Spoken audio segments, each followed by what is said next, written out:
Film berawal dengan memperlihatkan kepada sebuah foto 3 orang remaja yang ada di dinding. Masing-masing dari mereka bernama Jion, Asai, dan terakhir Sayuri. Mereka bertiga merupakan mahasiswa yang memiliki hobi mendaki gunung. Namun di pendakian terakhir mereka, Sayuri ini tersesat, dan karena di saat pendakian terakhir mereka bertepatan dengan turunnya salju, hal itu pun menyebabkan Sayuri tidak bisa ditemukan, bahkan tubuhnya pun juga ikut menghilang.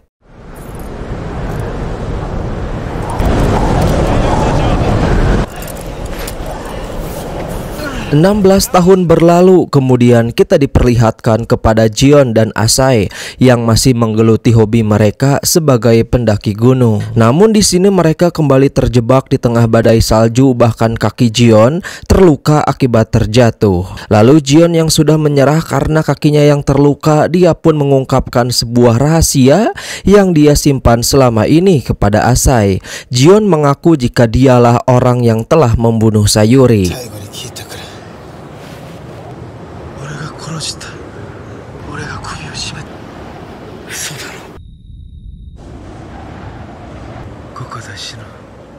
Kita pun diperlihatkan momen ketika Jion masih muda yang sedang mencekik Sayuri, tapi Asai tidak percaya. Dengan perkataan Jion tetap berusaha menolongnya.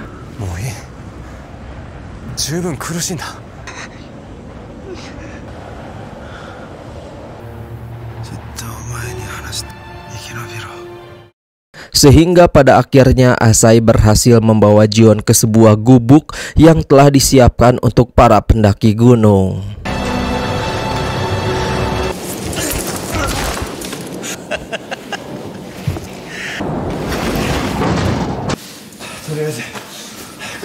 Setelah selesai menyalakan api untuk menghangatkan diri, Asai pun berniat meminjam ponsel milik Jion untuk meminta pertolongan kepada tim penyelamat. Namun Jion menjawab jika ponsel miliknya berada di ransel yang mereka tinggalkan sebelumnya, dan Asai pun tidak terlalu mempermasalahkan hal tersebut.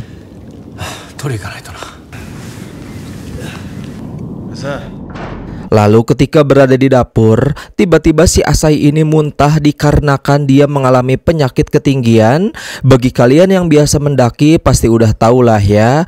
Untuk yang belum tahu, ketika berada di atas gunung yang notabene sangat tinggi, tidak jarang para pendaki mengalami pusing, mata berkunang, dan pada akhirnya muntah seperti yang dialami oleh Asai.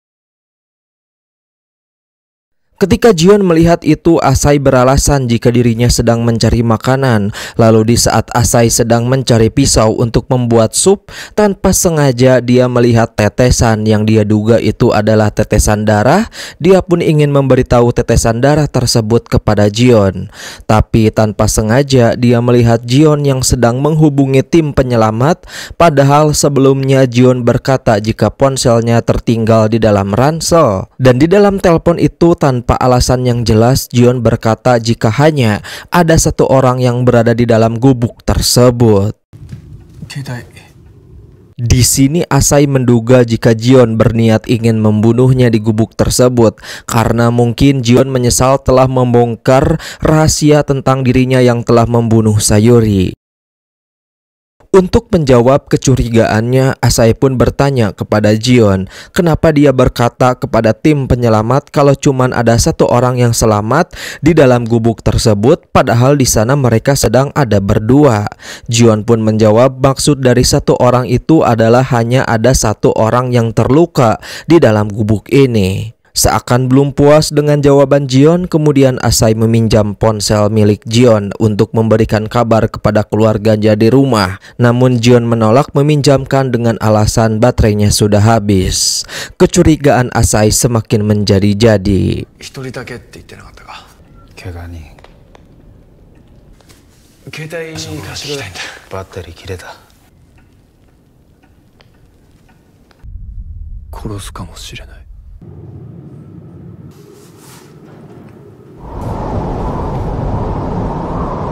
Tidak hanya itu, di saat baru kembali dari mengambil kayu bakar, tanpa ada alasan yang jelas, Jion mencocol-cocol bagian kakinya sendiri.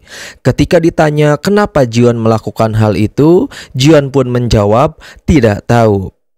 お前が強く締めすぎた。朝には救助来るんだよな。 Rasa takut akan dibunuh oleh Jion pun semakin menjadi-jadi. Kemudian di saat Asai sedang berusaha tidur, Jion tiba-tiba kembali membahas Sayuri yang sudah dia bunuh. Di sini Jion pun merasa heran kenapa Asai terlihat biasa saja ketika mengetahui bahwa dirinya yang telah membunuh Sayuri. Lalu tanpa ada alasan yang jelas, dia menuduh jika Asai yang telah membunuh Sayuri. Kok malah linglung ya?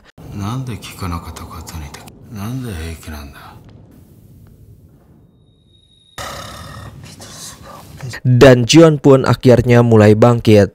Sembari mengeluarkan pisau dapur yang dia sembunyikan sebelumnya, Jion terus menuduh bahwa Asai yang telah membunuh Sayuri. Karena panik yang luar biasa, penyakit ketinggian yang dialami Asai pun semakin parah.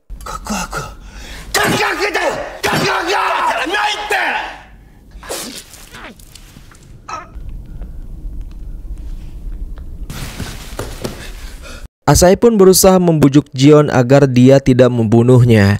Namun Jion yang terlihat emosi pun langsung berusaha menyerang Asai.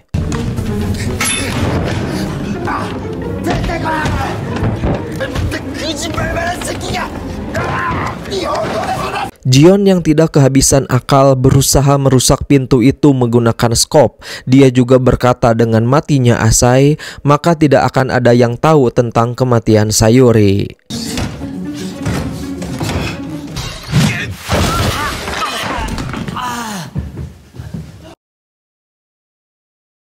Di tengah pencariannya, Jion kembali menuduh jika Asai lah yang telah membunuh Sayuri. Namun kali ini dia sedikit mengungkapkan alasan kenapa dia menuduh Asai sebagai pembunuhnya. Dikarenakan di hari terakhir pendakian mereka, menurut Jion, Asai sengaja menjauhi Sayuri yang membuat Sayuri tidak punya pilihan selain bergabung kelompoknya Jion. Sembari mencari Asai yang bersembunyi, Jion juga mengungkapkan rasa sakit hatinya karena ternyata antara Asai, Jion, dan Sayuri terdapat cinta segitiga di mana Jion sebenarnya menyukai Sayuri, namun Sayuri menyukai Asai. Di saat Jion lengah, Asai pun memanfaatkan kesempatan itu untuk menyerangnya. Akan tetapi mereka berdua malah sama-sama terjatuh.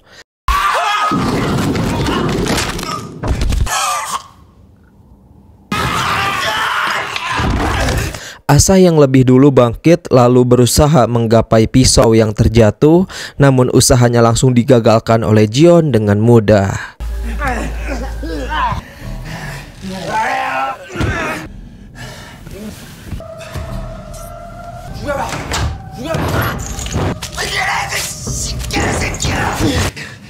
Merasa dirinya dalam ancaman, Asai pun menajamkan kayu bakar untuk dia jadikan sebagai senjata. Namun ketika Jion berhasil masuk, bukannya menyerang, Asai malah lebih memilih untuk bersembunyi sehingga akhirnya kaki Jion yang terluka tiba-tiba patah.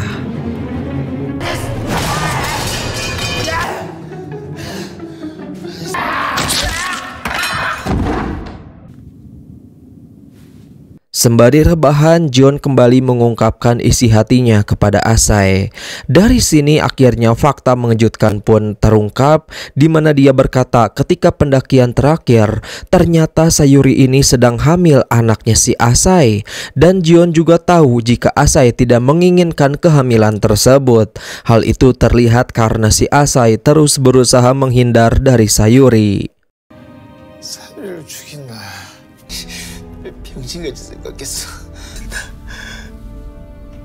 Kemudian akhirnya Jion pun mengaku jika memang dialah yang membunuh Sayuri karena Sayuri telah merendahkannya dan membuangnya seperti sampah. Namun di sini terlihat Jion sangat menyesal telah melakukan hal tersebut.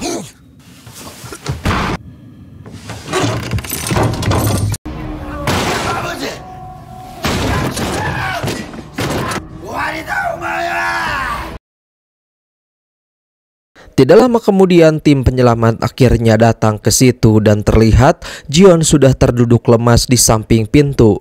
Namun sayang tim penyelamat itu tidak menyadari keberadaan Asai di dalam gudang. Dengan panik Asai pun mencoba keluar dari gudang itu.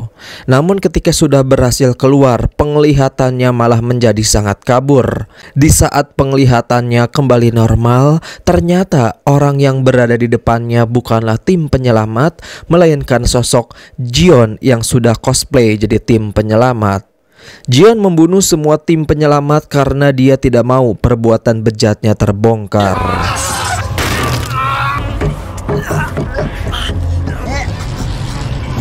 Dan dari sini plot twist pun kembali terjadi. Di saat Asai sedang terpojok, kita lagi-lagi di bawah flashback. Di sini terungkaplah fakta pada saat Jion telah meninggalkan Sayuri.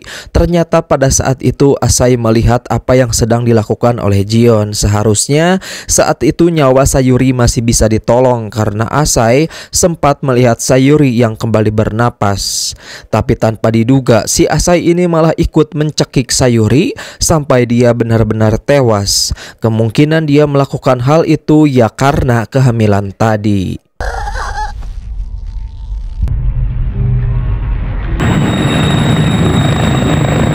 Kini terjawab dengan jelas kenapa Asai terlihat biasa saja ketika Jion membuat pengakuan kalau dia telah membunuh Sayuri. Kemudian plot twist lainnya pun terjadi. Tiba-tiba Asai terbangun dari tidurnya dan ternyata semua yang dialaminya tadi hanyalah mimpi. Lebih tepatnya ketika momen sebelum si Jion mengancam akan membunuh Asai. Saat itu rasa takut dan rasa bersalah karena telah membunuh Sayuri membuat semua kejadiannya sampai ke bawah mimpi. Lalu di situ Jion berkata kepada Asai, setelah mereka keluar dari pendakian ini dia akan menyerahkan dirinya kepada polisi karena telah membunuh Sayuri. Mendengar hal itu Asai pun terdiam dan dia teringat dengan Sayuri. Sayuri no kuyo wa omae Sayuri to chikiyatte ta yo na. Zettai umu tte iu kara. Lalu scene pun berganti dengan diperlihatkan kepada para tim penyelamat yang telah tiba di gubuk tersebut. Namun di sana mereka dibuat heran ketika melihat darah yang berada di tangga, dan ketika mereka sampai di lantai atas, mereka dibuat terkejut di saat melihat Asai yang sedang mencocol-cocol tubuh Jion sampai tewas. Kemudian Asai berkata di depan jasadnya Jion, "Mengakulah atas semua perbuatanmu." Dan film pun selesai. Ending yang sangat-sangat bingung dan sangat mensayurikan. So today guys, sebuah film yang gue ceritakan malam ini. Gimana nih menurut pendapat kalian semua? Seperti pada umumnya film Jepang, endingnya selalu menggantung dan kita dibuat kebingungan kayak gini ya. Kayaknya kebanyakan sutradara film Jepang ini nyuruh kita untuk ikut berpikir dan mendeskripsikan filmnya menurut pemikiran kita masing-masing. Tapi gimana nih menurut kalian semua? Pada pusing kah? Oke, seperti biasa kalau misalkan kalian suka boleh banget buat fitnah like-nya dan jangan lupa juga subscribe aja karena kedepannya bakalan banyak banget cerita-cerita menarik yang akan gua bahas. So sekian dari gua, see you next time.